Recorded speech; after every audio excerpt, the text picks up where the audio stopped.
Hello guys, আমি Deep and welcome back to my channel Deep exclusive. So এখন আমি এই ভিডিওর মধ্যে বেসিক্যালি কথা বলবো দুটো বিষয়কে নিয়ে।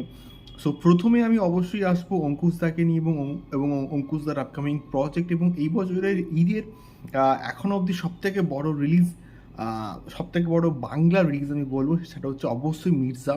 তার কারণটা হচ্ছে এখনও অবধি বুমেরাং অফিসিয়াল আপডেট কিন্তু আসেনি যে এক্স্যাক্টলি এটা ঈদেই আসছে। অফিসিয়াল আপডেট কিন্তু এখনও অবধি আসা বাকি আছে। সো এখনও অবধি আমি স্টিল নাও ধরবো এটা একটা বিগেস্ট রিলিজ আমাদের বাংলার তরফ থেকে। সো বিষয়টা হচ্ছে এটা কিন্তু আমরা আগে থেকে জানতাম যে এখানে মির্জাতে অ্যাজ ভিলেন হিসেবে কিন্তু থাকছে কৌশিক গাঙ্গুলি স্যার, এবং কৌশিক গাঙ্গুলির যে ক্যারেক্টারটা কিন্তু প্রচণ্ড ইন্টারেস্টিং হবে এটুকু আমরা মোটামুটি জানতাম। So Kaushik Ganguly as villain তো থাকছেই, এবং তার সঙ্গে সঙ্গে কিন্তু আরও একজন ভিলেন কিন্তু থাকতে চলেছে, এবং এটা সম্ভবত আমার যা প্রেডিকশন যে কৌশিক গাঙ্গুলির কোনো রাইট হ্যান্ড হতে পারে। এটা আমার সম্পূর্ণ রূপে প্রেডিকশন। এটা দেখা যাক এক্স্যাক্টলি কী হয়, এবং সেই ভিলেনটা কিন্তু হচ্ছে জ্যামি ব্যানার্জি, এবং সে কিন্তু আজকের তার অফিসিয়াল ফেসবুক পেজে একটা পোস্ট শেয়ার করে এবং হ্যাশট্যাগ মির্জা এবং দিস ঈদেও কিন্তু লেখে। তার লুকটা কিন্তু বেশ ইন্টারেস্টিং লাগছে এখনও অবধি। মানে একটা ভিলেন ব্যাপার কিন্তু রয়েছে, এবার দেখা যাক তাকে এক্স্যাক্টলি কীরকম করে বা কীভাবে প্রেজেন্ট করা হয় মির্জার মধ্যে।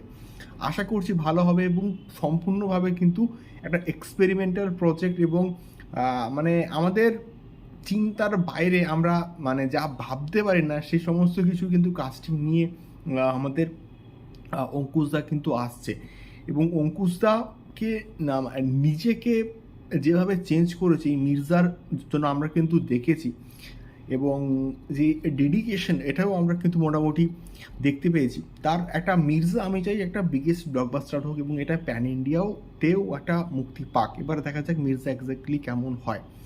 এটা গেল মির্জা সংক্রান্ত একটা আপডেট যে কৌশিক গাঙ্গুলির সঙ্গে সঙ্গে কিন্তু আরও একজন থাকছে, এবং তিনি হচ্ছেন জ্যামি ব্যানার্জি, এবং তার এখানে কি ক্যারেক্টার, তার এখানে কি লুক এক্স্যাক্টলি আমরা কিন্তু এখন অবধি জানি না। দেখা যাক কেমন হয়, আশা করছি এটা দুর্দান্ত একটা ক্যারেক্টার হবে। দ্বিতীয়ত আমি আসবো সলমান খানকে নিয়ে এবং সন্দীপ রেড্ডি ভাঙ্গাকে নিয়ে।